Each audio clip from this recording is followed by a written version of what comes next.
Hey guys, welcome to the Positive Experience podcast, where we look at the good, the bad and the ugly in living your best life. Today's segment is on the H.E.A.D'S. The acronym stands for Health Experts and Disruptors. Let's dive in.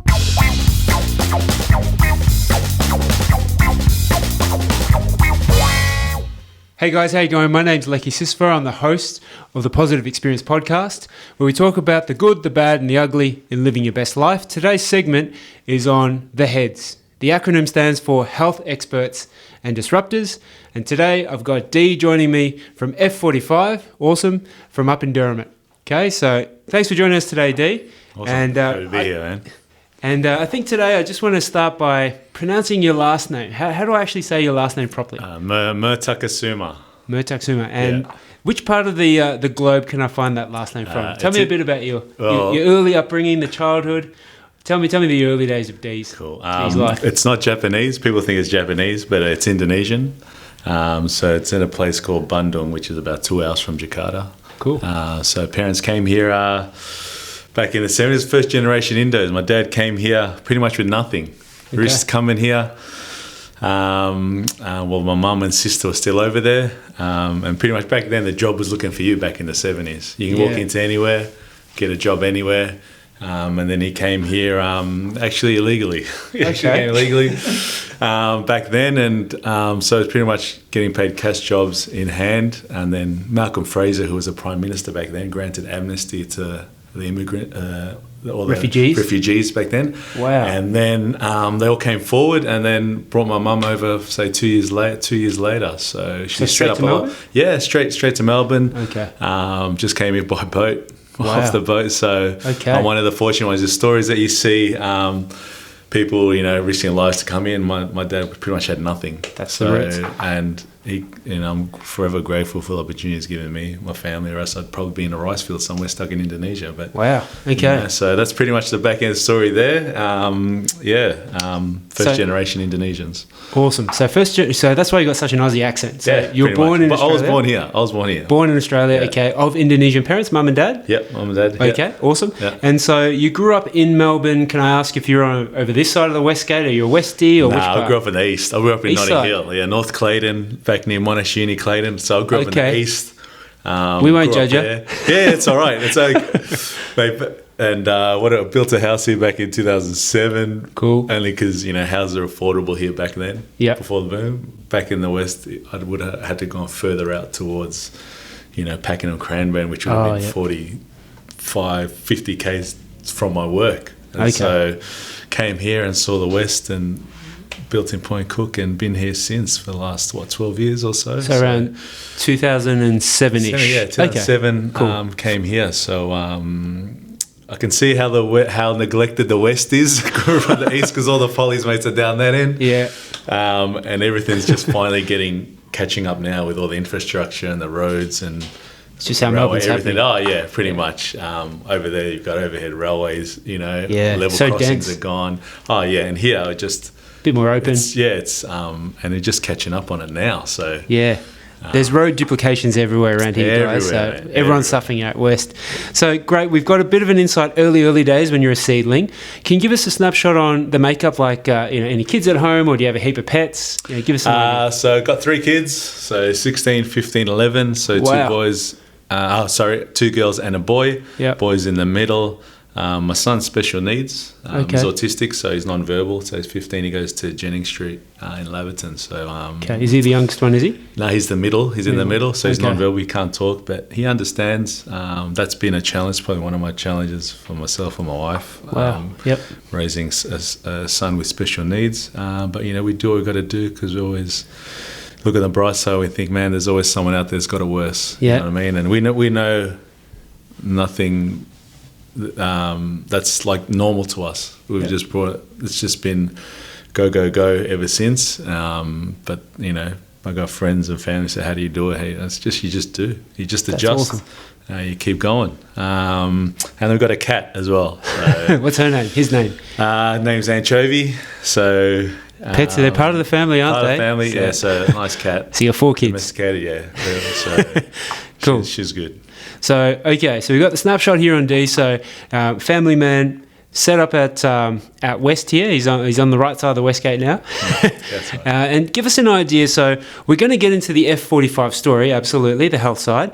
But could you give us an idea, Dee, on whenever it was, what you were doing at the time work-wise before you had the aha moment? So just paint a bit of a picture and let us in. So I was in the corporate world. I worked for Holden, which is the major manufacturing company in Fisherman's Bend on Salmon Street in Port Melbourne. So I was in the sales and marketing, more the sales side of things. I was a forecast analyst, so crunching numbers. Excel was my life, sitting in front of the computer. Wow. Overweight, free Red Bulls because we sponsored Red Bull Racing. So I was having that, smashing them down like coffees. It was ridiculous. So I was 25, 30 kilos heavier than what I am now. Wow. That's the corporate life. Very stressful, pays well, but work-life balance, it's hard to juggle that. So basically, Holden had an initiative of work-life balance because they could see everyone was just getting smashed in the office. So they had an initiative to more work-life balance. So they promoted Anytime Fitness, which was almost next door to us, with F45 and a boot camp as well. They wanted to see how many people got involved. So they had this room. It was full of people, maybe 80 people, but only 30 signed up. Only 30 people signed out of 2,000 probably people at Holden. Wow. The fitness thing, like, it's one thing saying it, but you got to just take it a step forward. And so my work colleague, Joey, we just thought, let's do it together. So man, let's do it together. So we made the initiative. So it had a 12-week challenge. So it was a 12-week challenge. It was all you had to do, we just donated to a charity. I think it was $30 to a charity, and then you can get unlimited training, Anytime Fitness, 2 classes of F45 a week, a boot camp once a week, and Holden paid for the rest. Wow. So we did that for 12 weeks. I was hard at it. I ended up winning the challenge. Wow. I ended up winning it in that 12 weeks. I lost 11 kilos in 12 weeks. Hang on. Pause for a minute. Sorry, Dee. So what year was it and what were your numbers? How heavy were you? 2014, 13 or 14. Okay, 7 years ago. I can't remember what I did yesterday. But anyway, it's back then. Okay. And what were your numbers on the scale? 120. 120. I peaked at 120 kilos, so I reckon. Big bopper. And how tall are you roughly? Only 6 foot, under 6 foot, 180. Okay, so sizable. 179-ish. And how long was the challenge? Was it 8 weeks? 12 weeks. It was a 12-week challenge. Okay. I dropped that weight, and that just kick-started me then. Yeah. I thought, man, this is great. And, everyone could see it in the office. I was like the ambassador of Holden, pretty much walking around. Of health. Yeah. So won that. And then I loved F45 from there on. So that was your first that was the first experience, F45, and I thought, man, this is unreal. Okay. Group training. I still did like the boxing class at any time and that, but F45 was where it's at. The vibe, the atmosphere, awesome. The trainers. I thought, man, this is unreal. And so I kept on it. I kept at it. I became a member there for nearly between 2 and 3 years, 2.5 years, about roughly. I just kept going at it, and then the weight just dropped. I just kept at it religiously every day. You were still doing the Holden and the I was still doing the corporate world, but I'd do the early classes to beat the traffic in the West, because you know how bad traffic in the West is. So I'd do the 6:45 class. I'd leave at 6 from home, just to beat the traffic, have a shower at work, and then start my day then. So kept going there, and then it was from then I just fell in love with it, just helping people, seeing the atmosphere, seeing the vibe, the trainers and that. Okay, good connection with the trainers there. And then my moment where it kind of clicked on me. Here we go. Was when the owner, Michael Ramsey, was running a class, and normally he's in the office back end, but he's actually run a class for that day. Who's this? Sorry, Michael Ramsey. He owns. Is he he was the owner of 6 studios. He sold 3, and mainly it was Port Melbourne, South Yarra, and Ascot Vale. The 3 studios he was in charge of. Okay. And he was running classes. I've never seen him run classes. Normally he just jumps in to do the classes, but he actually ran it. And then I had a cheeky thing. I went up to him and said, before the class, hey, times must be tough, man. You're running the classes. And he said, Dee, it doesn't matter what. I still effing love it. I still love my job. Awesome. I love what I do, man. I love my job. And that's when it clicked. That's when I thought, man, that's it, man. You know, do what you love. Yeah. And that's when I thought, man, seeing my desk, I thought, man, that's what I want to do. I want to be in fitness. You know, I want to help people. I see the satisfaction, fulfillment, helping people. Yeah. There's nothing more satisfying than, you know, coming to class and your people's motivation. People come up to you and they say, "Dee, you working tomorrow?" I go, "No, I'm in the next day." I'll come then. You know what I mean? So like, they're inspired by you, and you know what I mean, and you motivate them, and no money in the world could fulfill that for me. It's from then on, like, Holden became, they had to restructure because manufacturing closed 2016 around October, and then that's when I got the tap on the shoulder, and that's when I already made my decision. I was ready to make the switch from corporate world to fitness. Awesome. A lot of my friends and that just play it safe, but man, I'm all about just being happy. When you hit my age, in your 40s, you kind of learn not to give an F and just not worry about the little things and just be happy. You know, that's the main thing. You find something you love and the money will come. Yep. And I'm living proof of that, because I'm happy just to be a trainer at F45, but, you know, I became a head trainer and then an assistant manager, and, you know, I'm blessed to, you know, the opportunities just happen. Like, people say when they run business, they'll speak to business owners, they go, "Man, do something you love and the money will come. Don't do it for the money." Yeah. And it's true, man. I'm proof of that. So. Well, just sitting here, Dee, and listening to you tell your story, you know, you exude the energy that you're talking about, which is infectious, you know. So if I'm in the class and you're driving it, I'm tapped into that energy too. Yeah. If I was to go back to that time when you think you're flicking the switch, so it's 2016, I'm assuming for the work that you did at Holden, you went to university, got the little expensive piece of paper. What did that transition look like? Because remember, you're not a single bloke, you've got a family at home. Yeah. You know, you got things hanging over your head, mortgages and that. Yeah. Just describe that inner conflict, discussions you may have had with your wife, and, you know, because I'm sure it sounds great, but practically, you know, how was that? Just tell us that little story. Well, tragedy happened along the way, like family-wise and stuff, and then it makes you realize, you know, what's it worth? You know, there's no, like my old man says, there's no pockets in the grave. You know, be happy. I learnt that, you know, catching up with friends, like uni friends now, and I just caught up with them actually last weekend, and we sat there and, man, it's been too long. We normally do this, you know, all the time and that, and then because everyone's caught up with family work and this and that, and then we made a pact saying we've got to catch up at least every month. We've got to do this, you know what I mean? Because, man, we're getting older, you know what I mean? And life is short, man. Life is short, you know what I mean? Take, for example, Kobe yesterday, you know what I mean? So that was a big eye opener, man. Like, you don't know when your time is, man. You don't know when your time is, and you got to make the most of it and not worry about the little things. That little things get to you. Like Kobe said, just move forward. Just keep moving forward, man. The past is the past. Don't dwell on it. Keep moving forward. Don't worry about the little things. And I've learned not to let little things get to me. Just move on, get it done, and, you know, be happy, man. That's the main thing, man. R.I.P. Black Mamba. Man, that's terrible. Yeah. So if we were to switch gears and just sort of hone in a little bit on the health stuff, because, you know, you're pushing the body pretty hard, you know, we're having these very energized sessions. Can you share us maybe a setback, you know, a war story of an injury perhaps, or maybe there was a challenge when you were, you know, taking on a higher role? You know, tell us a story of what it was like going through those war wounds. The challenge, besides the injury, I mean, making that transition from the corporate to the fitness, I knew I wanted it, but then obviously it was a massive pay cut. Massive. Okay. You know, obviously I got a mortgage, family, everything and that, but you make it work. Like, someone told me once, there's always someone out there that's got the same job as you that's getting paid half as much.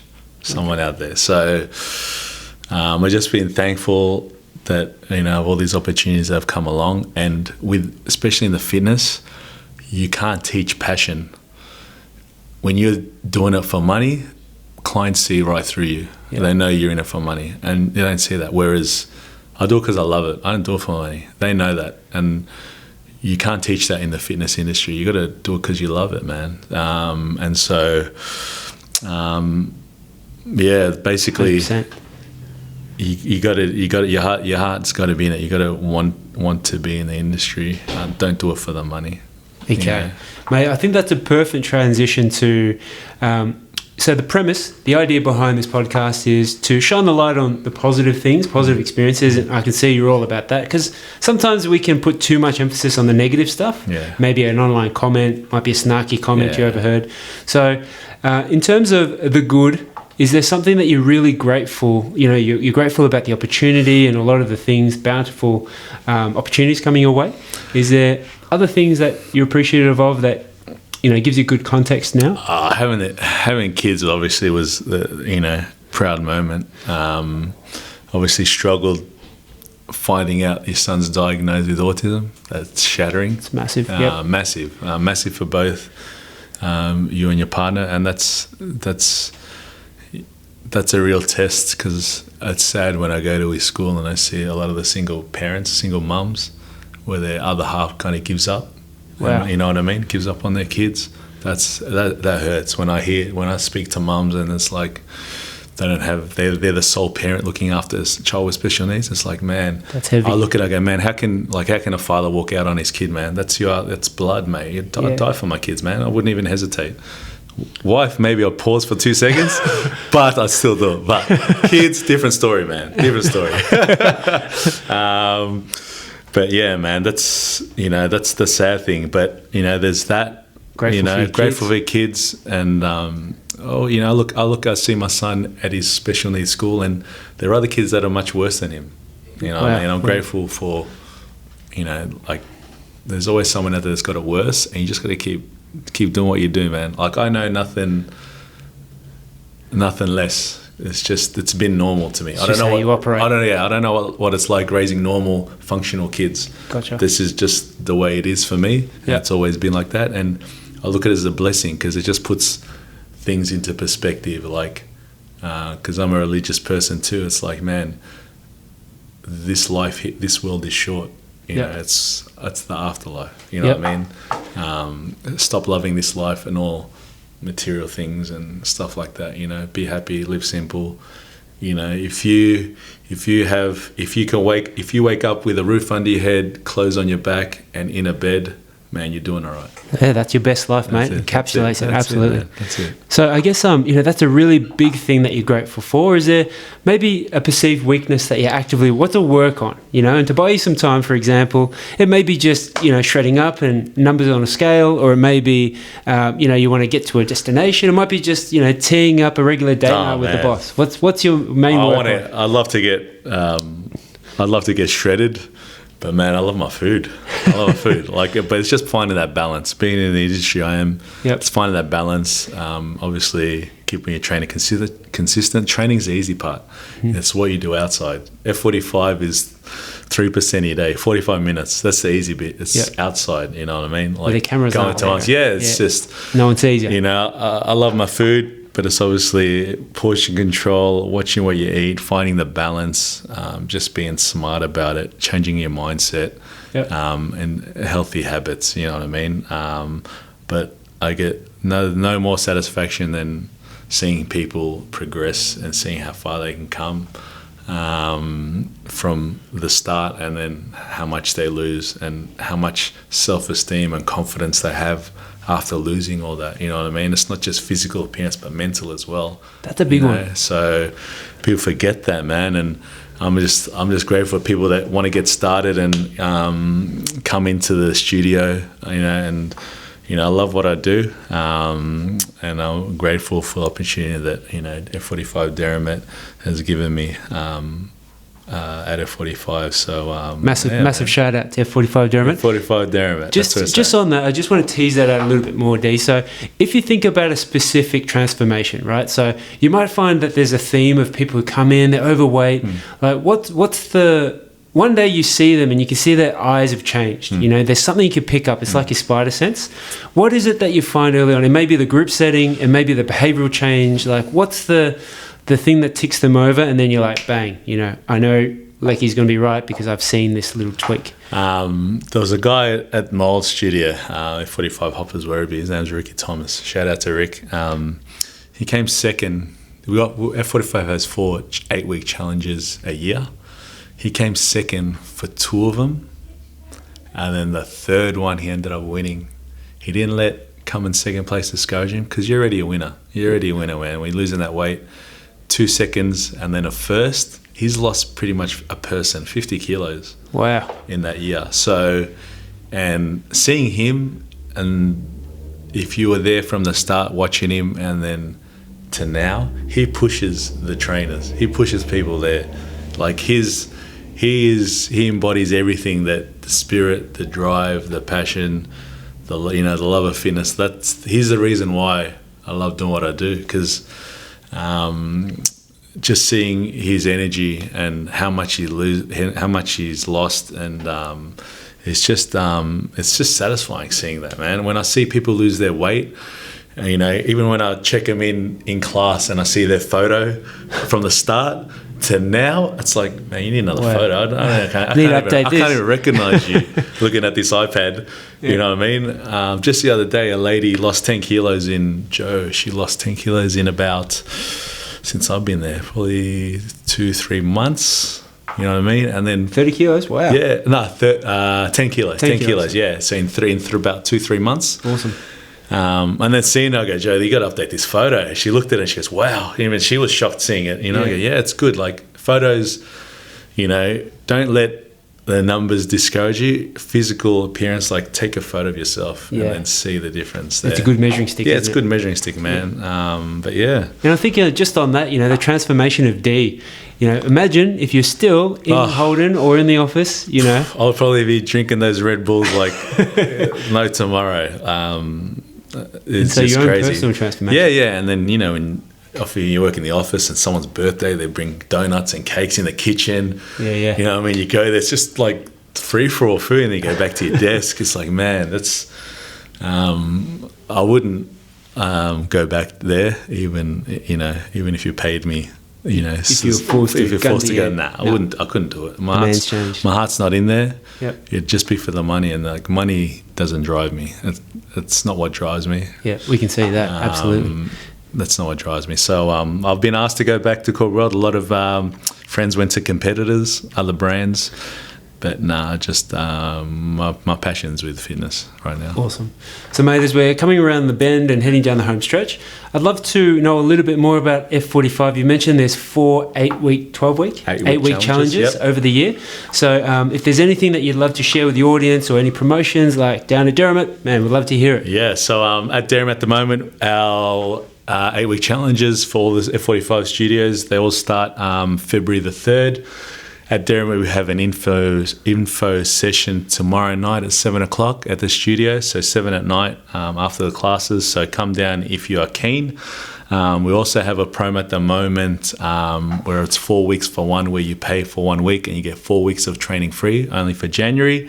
Wow. We've got a lot of people jumped on board for this at the moment.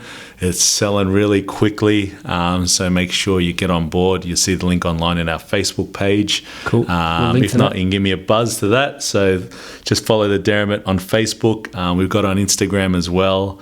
And our email is derrimut@f45training.com.au. And we are more than happy to help you guys. And we'll kickstart your New Year's for 2020. Yep. This is the perfect opportunity for you guys to jump on board, experience F45 and see why it's the fastest growing fitness industry in the world. They're in Bali too. Yes. Seven, all in the States.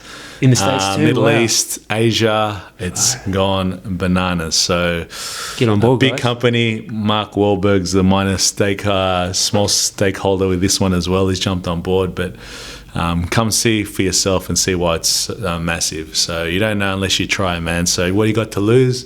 Get on board. I hope to see you guys at the studio. Awesome. So, Dee, the handle for F45 at Derrimut is F45 Training Derrimut, or? Yeah, Derrimut. So, Derrimut at f45training.com.au. Okay, cool. So, yeah, if you follow us on Insta, just click on the F45 Derrimut. F45 Derrimut. Yeah, F45 Derrimut. And then, follow us there on Insta. Awesome. Guys, so today's segment's called The Heads. It's health experts and disruptors, and F45 is definitely disrupting the fitness game. Dee's a big proponent of that. And, today we just wanted to expose, or not so much expose, shed the light on the good, the bad, and the ugly in living your best life. And Dee's a testament to that. So thanks for your time today, big fella. Thanks, Lee. Appreciate it. Awesome. Thanks for having me. We'll catch you next time, guys. Thank you. Bye.